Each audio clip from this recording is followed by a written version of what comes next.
if I hold the phone a certain way, the Wi-Fi will drop off. So as you guys can see here, it's not even doing the upload speed test. Okay, it completely timed out.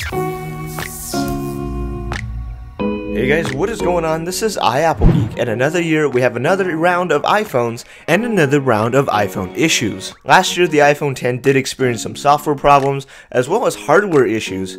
And now that Apple has had a year to figure it out, this is the iPhone XS in that beautiful new gold color. Now, of course, this is again Apple's top-of-the-line iPhone, with the iPhone XS Max costing even more than the iPhone X last year. But apparently, a lot of people are willing to sacrifice that extra money for the extra size. However, are you really getting something better? Because I've noticed a little problem again on my phone, and I just thought I should report it. Alright, so first things first, let me just explain that the iPhone XS and XS Max have a very new modem. Now, I do believe that this year's iPhones uses Intel's modems instead of Qualcomm, so that it does support both GSM and CDMA carriers, so that you don't have two models of the same phone. It's just one model, universal, that runs on every carrier, which is really nice. But let me go ahead and show you the internet speeds that I get at my house. So first of all, I'm going to go to my MacBook Pro. I'm going to run this speed test. I'm going to use this speed test by Ookla. It's speedtest.net. You may have heard of this before. As you guys can see right there, my internet speed at home is about the 150, 160 to 170 megabits per second download speed range. Now, translating that into English, it's pretty dang good. And then the upload speeds are just terrible at 5 megabits per second. Now, here's my iPhone X from last year. I'm going to go ahead and run the exact same speed test here. And as you guys can see, it's also hitting around that 160 to 170 range, which is pretty consistent for my Wi-Fi network. And the upload speeds are just equally as bad. Alright, so these are the speeds that I should be seeing on my network, right? And I am connected to the exact same Wi-Fi right here.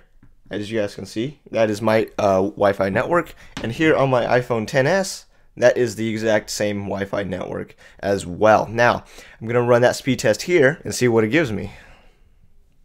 Let's wait for that to kick in. Okay, so it's about 40 to 50 megabits per second, and that's really bad. But check this out.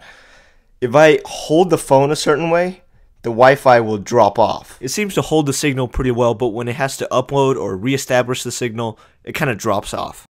So as you guys can see here, it's not even doing the upload speed test, because I don't really know why. Okay, so now it completely timed out. The test isn't even going to run. First of all, this is only my first week with this device, so this can be fixed in the future. Secondly, I don't think this issue is specific to me, because I have seen other reports, a lot of users reporting that they are also experiencing this issue. So let's take a look. What exactly is this issue? Now, if I don't hold it like that and just run the test without holding it weird, the speeds are still pretty bad.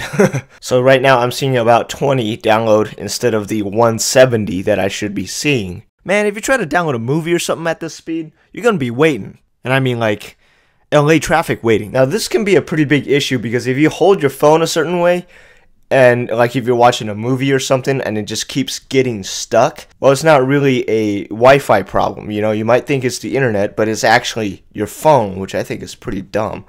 So I'm going to run this one more time, but holding it weird again, gripping the sides and the antennas on this. And now we wait.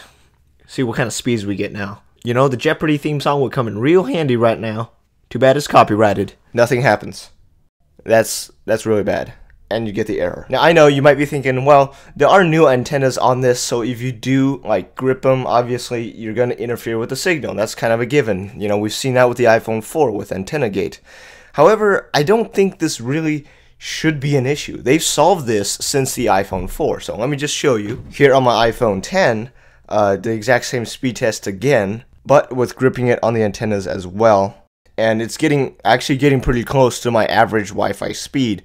And if I was watching a movie or doing something holding my phone like this, I would not be able to notice a speed difference. But if I were just holding it and it just completely dropped off like it did here, especially if your Wi-Fi speeds aren't that great to begin with, this could be a real problem. Now, I'm not the only one with this issue. I first did see it online. So now another thing I wanted to try is the LTE speeds and see what happens if LTE is used instead of Wi-Fi. So I'm going to bring over my iPhone X. I'm going to disable Wi-Fi.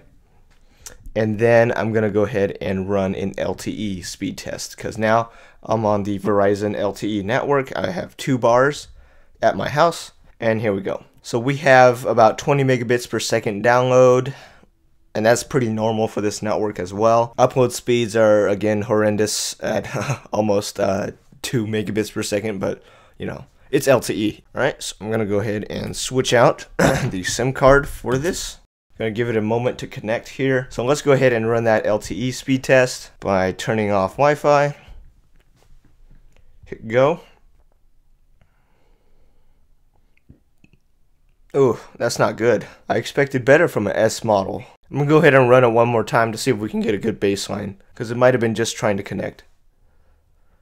Okay, we're seeing progress here on the second run, but only about half of what the iPhone X can do. Upload speed is not any better. Now, I haven't gotten any dropped calls or anything like AntennaGate back in the day. In theory, that still can happen, just not with calls, but maybe with like internet connection through LTE. Alright, so running the same test while holding the antenna bands. Okay, that's about half of what we just got. Let's see, it's going back up, It's actually a little higher than it was last time. Huh.